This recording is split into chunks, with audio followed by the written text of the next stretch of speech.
When I was younger, I went to church just because my parents made me go. When I was probably 12 or 13, I just stopped going. I was just selfish. I was living for myself, and I wanted to have a good time and hang out with friends and party, and I wasn't worried about anyone else but myself. I was at work and received one of those phone calls you don't want to receive. Someone told me that my wife had been hit by a car. They had taken her to the hospital, and they had to do emergency C-section on Dawson. That's the first time I think I can really remember a long, extensive time of praying. From my son being born, that really, convicted me just to get right with God again. We definitely thought, that was something that we wanted to do so that we could bring Dawson up, in church.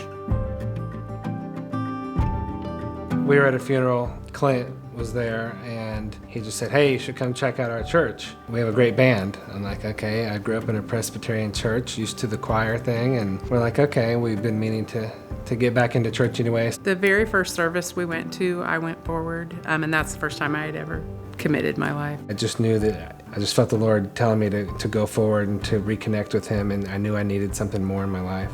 I'm a changed man since I rededicated my life and started serving at church. When I go to City Mission, really feel that we're blessed with a lot, and we go down there and we might be complaining about our jobs or having to stay up late one night or get up early for work the next day. We get down there and the people down there are just as happy as can be. And when I go, it's just a very humbling experience. I really enjoy talking to people, and you find out they're just like we are. We're all the same. They just have different circumstances. You get down there and you just love on them and try to speak an encouraging word to them, be a smiling face, and be the hands and feet of Jesus. Shelley really wanted to go on a family trip, and whenever we take a family trip with all three of us, to also do some type of mission trip as well. Going to Mexico a few years ago, we made contact over the internet with some people that had like a Toys for Tots type thing. We got in a truck, went down to a school and handed out Christmas presents, found an orphanage as well. This couple had adopted roughly 30 kids, bought Christmas presents for them as well. And that was such a blessing. There's no way I'd go up and talk to a stranger, before we start going to church. And now, it's second nature to me.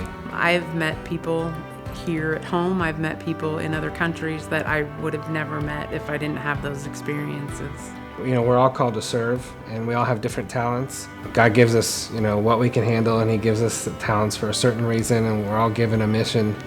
Talk to God and find out what your mission is. Mine is just to serve others. Whether you want to help someone move or go down to the City Mission or serve in another country, either way, you're being the hands and feet of Jesus, and you're going to impact people.